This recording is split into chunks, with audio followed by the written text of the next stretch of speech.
10వ తరగతి ఫలితాల్లో హిస్టరీ క్రియేట్ అయింది. గతంలో ఎప్పుడూ లేని విధంగా కాకినాడకు చెందిన నేహాంజలి 600కి 600 మార్కులు సాధించింది. ప్రస్తుతం నేహాంజలి ఉన్నారు, అంతా మాట్లాడదాం. అసలు ఎట్లా సాధ్యమైందమ్మా? అనుకున్నావా, ఊహించావా 600కి 600 వస్తాయని? ఎగ్జామ్స్ రాసేటప్పుడు దాని ముందు ప్రిపరేషన్ దాన్ని బట్టి చూస్తే వస్తాయని ఎక్స్పెక్ట్ చేశానండి.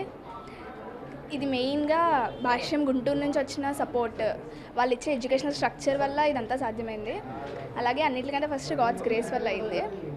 వాళ్ళు ఇచ్చే ఆర్ఐటీ ఎగ్జామ్స్ అండ్ మంత్లీ ఎగ్జామ్స్ కూడా పెట్టేవారు. ఈ ఎగ్జామ్స్లో ఒకటి తర్వాత ఒకటి మిస్టేక్స్ని మేము రెక్టిఫై చేసుకుంటూ ముందుకెళ్ళే వాళ్ళం. లాస్ట్కి మమ్మల్ని ఎలా ప్రిపేర్ చేశారంటే ఇంకా మేము అది ఏ టైప్ ఆఫ్ క్వశ్చన్స్ ఇచ్చినా కూడా రాసేలా ప్రిపేర్ చేశారు. అండ్ ఇది అఫ్కోర్స్ భాష్యం రామకృష్ణ సార్కి నేను డెడికేట్ చేస్తాను, హనుమంతరావు సార్కి, జోనల్ సార్కి, ప్రిన్సిపల్స్ అందరికీ, మా పేరెంట్స్కి అండ్ టీచర్స్కి, వీళ్ళందరికీ నేను డెడికేట్ చేస్తున్నాను. అంటే ఎడ్యుకేషన్ ఇన్స్టిట్యూషన్ ఎఫెక్ట్ ఉంటుంది, అందరికీ కూడా కోచింగ్ ఇస్తుంది. కానీ పర్సనల్గా నువ్వు ఎటువంటి ప్రికాషన్ తీసుకున్నావు, ఎట్లా ప్రిపేర్ అయ్యావు? పర్సనల్గా అయితే నేను మార్నింగ్ 7 to 7:30 ఇక్కడ స్కూల్లో చదువుకునేదాన్ని. ఆ ప్రిపరేషన్తో పాటు ఇంటికి వెళ్ళిన తర్వాత మార్నింగ్ 4 లేసి చదువుకునేదాన్ని.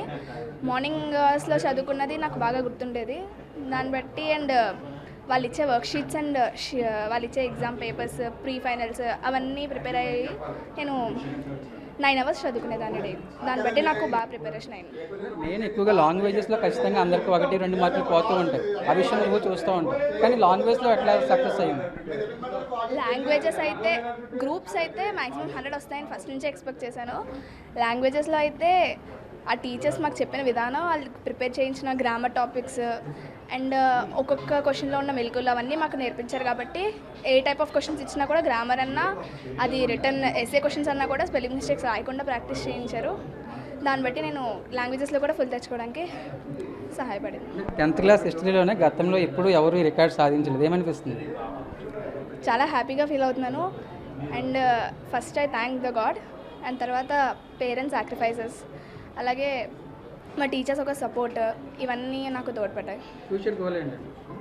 ఫ్యూచర్లో ఐఐటీ కొట్టాలని ఆశిస్తున్నాను. మెయిన్స్ క్వాలిఫై అయిన తర్వాత అడ్వాన్స్లో మంచి ర్యాంక్ సాధించి ఐఐటీ బాంబేకి వెళ్ళాలని ఆశిస్తున్నాను.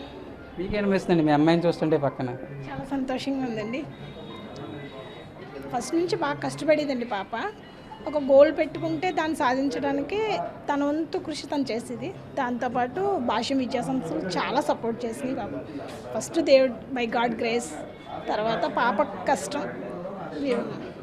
మీరు అనుకున్నారా అవుట్ ఆఫ్ వస్తాయని? వస్తాయండి, నేను ఫస్టే చెప్పానండి 600 అవుట్ ఆఫ్ 600 వస్తాయని నేను స్కూల్లో చెప్పే వెళ్ళానండి. లాస్ట్ ఎగ్జామ్ రోజు అవుట్ ఆఫ్ వస్తాయండి, స్టేట్ ర్యాంక్ ఇచ్చే భాష్యానికి మేము పాప తీసుకువెళ్తామని చెప్పాను. ఫస్టే చెప్పామండి మేము. వాళ్ళ డాడీ గోల్ అండి ఐఐటీ కొట్టాలి మంచి ర్యాంక్తో, తర్వాత తన గోల్ ఐఏఎస్ అవుతానంటుందండి. ఆ విధంగా వెళ్దామని ఆశ ఉంది. ఇంకా ఎక్కువ కష్టపడి అనుకున్న గోల్ సాధించాలని మేము ఆశిస్తున్నాం. మొత్తానికైతే 10th క్లాస్లో నేహాంజలి అవుట్ ఆఫ్ స్కోర్స్ 100% 600కి 600 మార్కులు సాధించింది. గతంలో ఎప్పుడు ఎవరు సాధించిన రికార్డ్ సాధించింది. దాంతో భవిష్యత్తులో తాను ఐఏఎస్ చదవాలనుకున్న అంటున్నట్టు నేహాంజలి చెప్తుంది. ప్రకాష్తో సాయి సుధీర్ అంటే కాకినాడ నుంచి.